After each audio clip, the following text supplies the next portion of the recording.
Hello students, कैसे हो आप सभी। आई होप सभी अच्छे हैं। आज हम करेंगे फोर्थ चैप्टर अलजेब्रा का, जिसके अंदर बेसिक जो है कंसिस्टेंट और इनकंसिस्टेंट आपको बताना है। ठीक है, कंसिस्टेंट कब होती है आपकी जो मैट्रिक्स होती है, और इनकंसिस्टेंट कब होती है। ठीक है, तो देखिए आपके पास खुद बुक के अंदर कुछ रूल दिए हुए हैं, आपको उन्हें फॉलो करना है। A x is equal to B the matrix form of the M equation in N variable. आपको इस तरीके से A x is equal to में बी दे रखा होगा, मतलब ये A x is equal to B वाली आपकी कौन सी इक्वेशन बनती थी, आपको लर्न भी हो तो 12th में भी आपने किया है। ये नॉन होमोजीनियस वाली इक्वेशन बनती थी। वो कैसे होती थी नॉन होमोजीनियस, जैसे कि मान लीजिए आपके पास क्या होता था, 3x हो गया, ठीक है, प्लस में 4y प्लस जेड लगा लो। अगर जेड नहीं लगाना तो कोई दिक्कत नहीं है। यहाँ पर आपके क्या बस 2 है, ठीक है। यहाँ पर 4x plus 3y is equal to में 4। तो ये जो होते थे ये तो आपके ए मैट्रिक्स वाले होते थे। वो कैसे 3 4 4 3।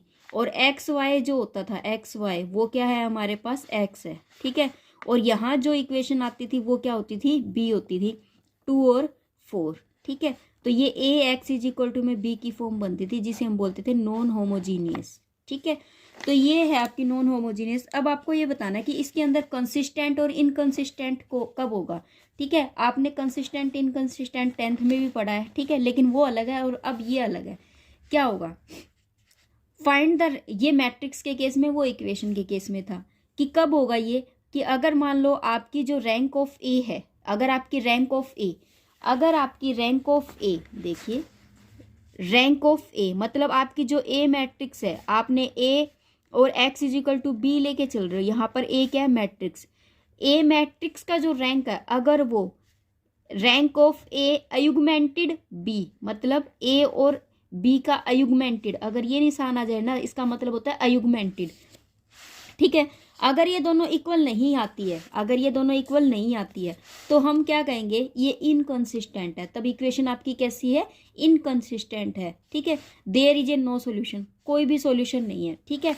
जब हम उसमें करते थे 10वीं में, तो हम क्या करते थे, आपके पास 2 इक्वेशन होती थी, जैसे कि मान लीजिए ए एक्स प्लस में बी वाई होती थी, ठीक है, इज इक्वल टू में कुछ भी हो गया, और यहाँ पर होता था a1 x प्लस में b1 y is equal to में 3। अगर a अपॉन में अगर a1 करते हैं और b अपॉन में b1 करते हैं, और ये स्टार्टिंग में ही नॉट इक्वल टू आ जाता था, तो वो क्या होता था, नो सॉल्यूशन होता था। क्या होता था, नो सॉल्यूशन, इनकंसिस्टेंट होता है। तो यहाँ पर भी स्टार्टिंग में अगर ये आ गया तो नो सॉल्यूशन है, इनकंसिस्टेंट है। इसी तरीके से अगर rank of A is equal to में आपकी, अगर rank of A augmented B के बराबर आ जाती है, एन के बराबर, एन यहाँ पर क्या है, एन देखिए सेकंड केस जो आपका है वो क्या है कि rank of A is equal to में rank of A augmented B के, और इक्वल टू एन आना चाहिए। एन क्या है, N is number of rows and column है, number of rows and column को शो करता है, किसके, ऑफ मैट्रिक्स के, किसके, मैट्रिक्स के, ठीक है। तो वो एन है। अगर ये दोनों बराबर भी है, बराबर होने के साथ साथ अगर एन के बराबर है, तब आपका क्या होगा, कंसिस्टेंट होगा। तब क्या होगा, कंसिस्टेंट होगा। There is a unique solution, ठीक है। मतलब 3 चीज अगर इक्वल आ जाती है तो वो क्या होगा, आपका कंसिस्टेंट होगा।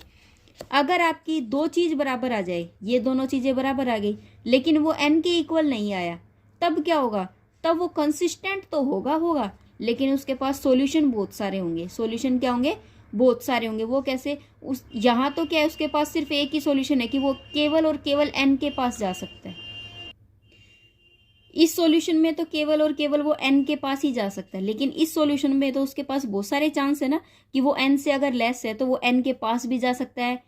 एन के पास तो नहीं जा सकता क्योंकि लेस ही बोल दिया, तो एन से कम हो सकता है। एन से कम कितना भी हो सकता है, तो उस हम क्या कहेंगे, इनफाइनाइट नंबर ऑफ सॉल्यूशन कहेंगे। ये लर्न करने का तरीका है, ठीक है।